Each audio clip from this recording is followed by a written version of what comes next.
Okay, so from the title, you can make out this presentation is something on the real stories, nothing to inspire, but but a journey to share. A journey, I think, which any one of you can take, and that's how I have put it this title. Don't look for a job, but build one or create one, or maybe many. So what are we covering today? The immigrant founders playbook. So the story or the journey about me, I mean how I came to Canada from Bangalore, India to Brampton, and what all I have done. That's one part of the presentation. Second is AI for the real world. How I am tapping the AI and trying to create opportunities and business around that. And third is from problem to product.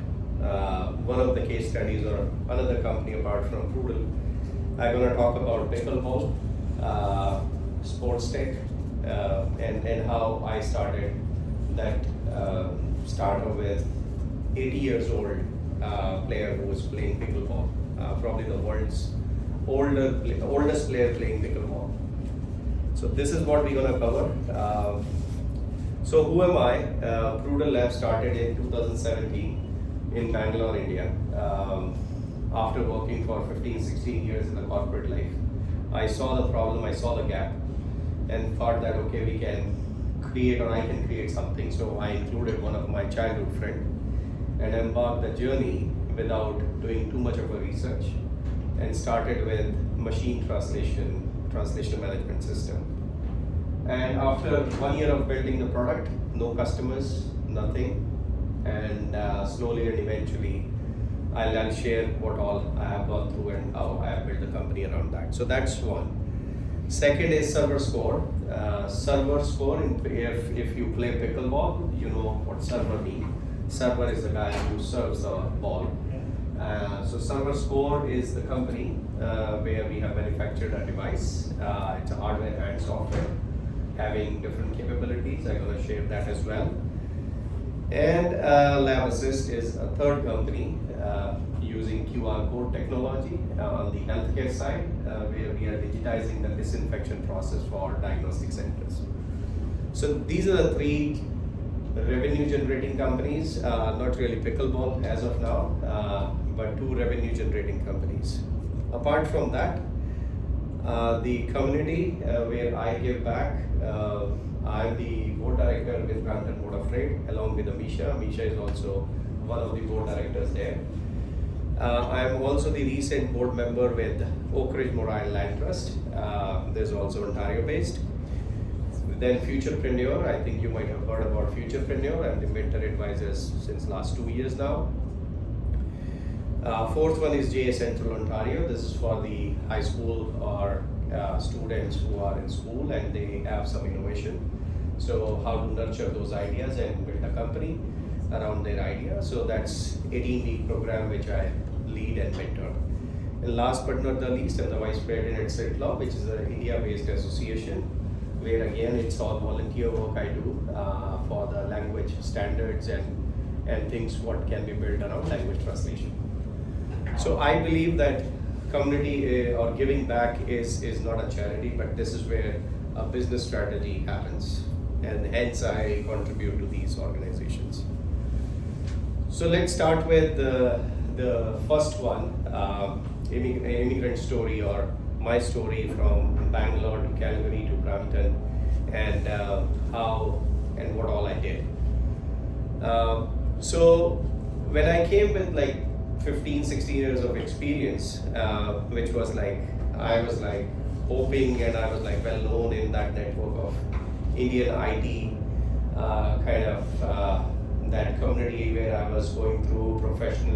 Professionalism was there, and everyone was like, okay, they know me, and my LinkedIn profile was also very heavy that time.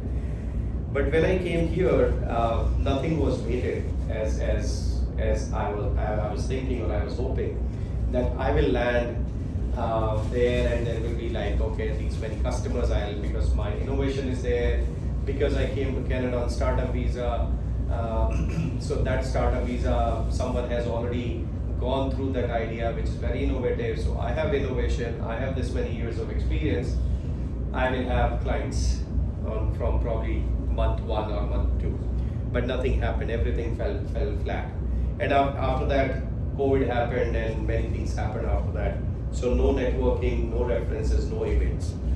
Then slowly and eventually, one networking event in Calgary happened, and by that time I moved back to India, came back to Canada after 2 months, September 2019, and that client came with small project of $25-50, right? Just one project translation. I didn't say no, and continued with that project. It was just a small document which I translated, and then they gave more documents for translation. So that $50 became few $1,000s every month till now. So that one client you can get, or one individual you can get in any of the event, any of the conferences, and that makes a difference. So the assumption, what I shared was very different in terms of the culture, what I was going through in South India versus what I was having here. It was way different. And even after that client, I mean, that was not enough for me to like live here with the family and do every other expense. So I keep sending cold emails, right? So this 58 email is something which I will never forget. So 57 emails I keep sending. You keep sending those emails, and that time AI was not there, so everything was so manual. But that 57 rejections, and after that 58 email landed with one of the VPs, and that VP gave one project. Again, that was challenging. Doing 11,000 words in 3 days in 5 languages was not easy. Without taking any advance payments or anything, but it was something that I need to prove. So I did everything which was needed, and the result even after I have delivered those within a week, nothing happened. Like they didn't turn up like a recurring client. But in Canada, that's what I have learned. It takes a lot of time to mature a client from that day one of that introduction till that invoice is raised. So it took around 3 to 6 months to mature that client. And after that, 2024, we got Business Excellence Award by Brampton Board of Trade under Smart Solution. So that was another, I would say, it adds up to your profile or company's profile when you're getting these type of awards. Client acquisition, if I talk a little bit on that, is nothing comes from the cold emailing here. I mean, even if you're looking for a job, it will never come. Like you keep sending resumes, nothing will happen. Client reference works, warm introductions. Of course, these type of events, visibilities, I keep doing, and that's why I keep contributing to those various organizations. And I always want to message this to anyone and everyone, even when you're looking for a job. Keep going to the events, expand your network as much as possible, and that's how you will land to a good job. Technical events like TechTO are really good, which happens if they do like Health TO, Tech TOs. Do go to those type of events. I'm sure you will meet some good founders, good individuals who can give you a job if the purpose is the job. Second one, I have put it from a client. So I was a client of Beck here in 2021. I started. Kind of COVID was fading off during that time, and someone told, okay, why don't you go to Beck? I said, what is Beck? I somehow came, and it was really good to meet few individuals there, and then they gave some guidance what I was missing, and I took that advice, and from there something else happened, and from there Brampton Board of Trade I became member, then I became Board of Trade. So any event or any organization, wherever you go, I think the purpose has to be like, what is next? That's not the only organization or only incubator where you have to stay. You have to move on up in the ladder. So they became kind of, I was their client, And now flip side is this year, starting this year, we became one of the preferred vendor to implement AI for the Brampton city. So this is something from 2021 arrival to the back center, more visibility as I talked about. 2026, this year starting was the proof. So last year, Brampton City has opened, I mean, you can check online also, AI POC. And in one of the POCs, we are doing the POC for the city. So the journey was not easy, it took months. And still we are doing a lot of exploration about what needs to be done. There are many applications from a technical standpoint, and how Prudel can integrate with their systems and what solution we have to build. But what I'm trying to give a message is that from that client of back and now they're becoming my client is a journey. It is not just showing up there. Of course you have to show up, but you have to keep telling what exactly you are doing in your business, in your studies, so that you are there, and when the opportunity happens, it happens. So just on a rough numbers, there were around 500 plus applications who applied for this POC, and only 3 got selected. We are one of them. My message, if you're building, and I'm sure today you individual can be kind of their own company. So you have to listen to the customer or listen to any problem or the solution what you're trying to make. So the city kind of example I can give is I was more on the listening mode even, and I've heard that companies who applied, they built a solution and gave to the city, even they were not selected. So selection doesn't happen that you make something after spending 40-50 hours and give a POC right then and there, because you have not understood what applications they are using, what is the scale, what are the data sets and things like that. So technically you haven't understood, you haven't gotten any information. So how can you build any POC? So my thing is get into that listening mode. Try to accumulate as much information as you can, and try to understand where the gaps are. If you understand the gaps, then the mapping or that workflow happens easily, right? So I've heard in that introduction that you have certain challenges. For example, Amisha said the emails, right? So email responses are there today with the AI, but now what system she is using, I need to first understand before I implement any solution, right? So solutions are already there, but it is a custom solution what you have to provide. So listen, then map those workflows with a different solutions or softwares what you have. Then the design integration, again, only then the AI layer or whatever training models and those kind of things you're doing, that will make more sense. So this is how I look at any problem if you have to implement AI. So this is how the AI has to be implemented. And again, it is the skill you can develop right now without even writing a single code, right? So even during this conversation, you can build a beautiful website. Just give a prompt and within 15 minutes the website is ready. Likewise, any mobile app as well. So it depends. I mean, if you are good in prompting, good in understanding the problem, the solution and the tools what you need to use are secondary and can happen immediately. Third thing, from problem to product. I know I'm switching gears quickly in the interest of time, but feel free to ask questions after these 3-4 slides more. So from product to problem to a product. So this pickleball innovation happened. I mean, I was in Michigan with one of my friends having beer, and he said, "Oh, you are an engineer. One of my friend has a problem, and he plays pickleball. He's passionate about it. So can you do something?" So he called him. I said, "Yes, this can be done." So he came from Indiana to meet me the very next day, and said, "Okay, this is what I want to do. Let me know if you can do that."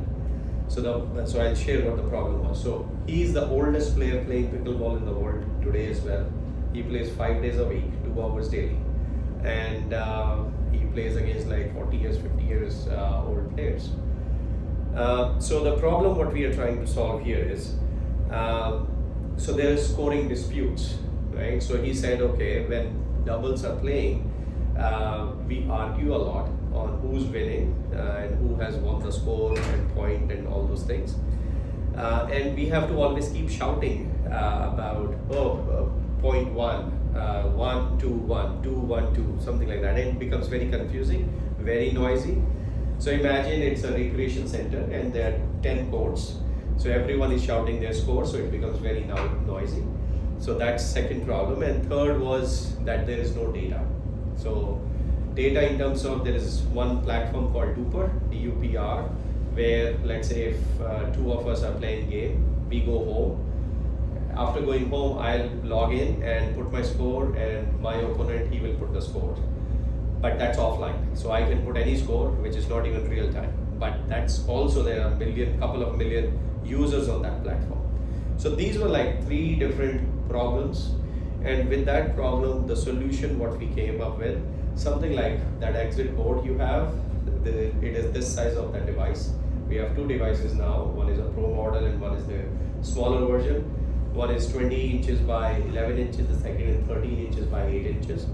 And you just hang on the wall, and one of the player out of those 4 or 2 will have the fob, like you have a car key. One button, there are 2 buttons on that, point and fault. You press the button and score is displayed there. And you can have it on the wrist or loop it in anywhere. And once the game is over, data goes on the cloud, all the analytics happens in the real time, right? Now we are thinking about putting those AIs in place, predictive analysis. Right or wrong, I don't know, but could be good for betting, right? So we are thinking in that direction as well. And the partner of mine is a lawyer, so he thinks from his profession or the problem solving from his perspective. Like I'm an engineer, I will create something, think of any problem in a solution, building a solution around it. He thinks from legal perspective. So he said, we will create a patent or we'll file a patent. So we started with this patent in 2024 April, and recently we got it after 2 years, and patent got that grant. But patent is not big enough. I mean, it is not only for the big companies, but good for us. And when we did it, I think April 18, 2024, after a week, there is another company called Dropshot, almost similar concept, but they filed after 1 week. So we have that advantage now. And now, I mean, they are ahead in the game, they are already in the market. We are still not yet there. By July, August, we will be in the market also. But what I'm trying to tell you is that patent is needed. I understand the value now. I had for my Prudel Labs, but that was only on the software side. Way back in 2016, 2017, I filed. But this with the hardware and software makes a big difference. And especially when you have in US, it is a way different thing, right? And all this is going on with bootstrapping, no external funding. So I believe that any student has access to the tools which probably big companies would not have, and it would have taken probably years to build. If I go back, what I started building at Prudel like in 2016, 2017 onwards, if that has taken a year, probably it will take a week's time now, right? So building is not a big thing today. It is how you market it and how you sell it. And especially today, after doing 3 companies, now I understand if you have hardware associated with any of your solution, what you are building or a company, then it has much more valuation, much bigger valuation only, I'll say. So you have to think about anything which is associated with the hardware, any solution you're trying to build, right? So that has multiple value in terms of just having the software or the application. So build products that solves real-time problem. And I can say today, with few of the examples. I'm not sure how many of you know when smartphone came, they came just with one. There was the light, the torch, right? When the phone came, that torch was one application. You have to pay for it, 99 cents, right? So that company who built that made millions, just which is today, right, inbuilt native to OS. But that guy made that app and charged 99 cents and made millions. So likewise, you have many applications today. Think about something like you become a boutique of AI solutions, small utilities, and just keep putting on the website any of those. Yeah. So build, scale, and compete. Right? It is something what I would suggest. And keep building something which is anything which is small but really makes a big difference. So the company, again going back to Lab Assist, that company, what we are doing is after the ultrasound is done, the probe has to be disinfected, which is a manual process today. So the sonographer has to take the probe from that room to the disinfection room, dip it in the solution for 8 minutes. So I saw that it is very cumbersome process. And can this be automated? Can any solution be put around it? So I thought about QR code. Put the QR code with the technician, with the sonographer. Put the QR code with the probe. Put the QR code with the container and everywhere else in the room. And the technician goes, scans the QR code, and then that's where one tablet is, iPad, scans the batch, scans the probe, scans the solution, and dip it there. And the timer goes on. So what we have eliminated there is the waste of those papers, organizing those papers once they are filled, and traceability, monitoring, those kind of things. So we are saving probably 2 to 3 minutes at every disinfection. And in healthcare, if you're saving 2-3 minutes for a sonographer, and if he's doing 20 scans a day, you're saving a lot, right? And I started that with just a POC or MVP in last year in May. By July, we had 20 clinics paying for it. So sometimes the solution is very small. You don't have to overcomplex it, and you don't have to say, no, because AI is there, I have to use AI. It doesn't matter. For the businesses, it doesn't matter. All those fancy words are just there, but if you have to build something, just have a right solution which is simple for you to build and makes or gives a good value add to the businesses. So what I'm looking for here is 2 things: technical projects. I do have a lot of projects, I do have a lot of ideas, and I do know how to tap or how to mature those, like go-to-market strategy and those kind of things. So I need technical resources, technical individuals, and also we already have few projects lined up. So one is on the ideation stage, second is on the actual work what we are doing on the projects. So that's one side, and business development and sales is always there. So in business development, sales, it is more on technical. Again, depending on all different companies, if it is Prudent Labs, it's more tech sales, B2B. Server Score, it's more with the players, it could be B2C, because we have 2 versions of the slide of the product. One is the pro version, which goes to the recreation center, and one is with the individuals, a lighter version. And on the Lab Assist Healthcare also, I need someone who can go and talk to those sonographers and understand their process and then sell this solution to them. I think that's what my last slide was. Thank you very much.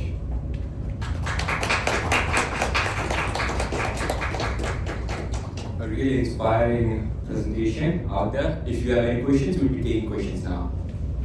Please raise it. Okay.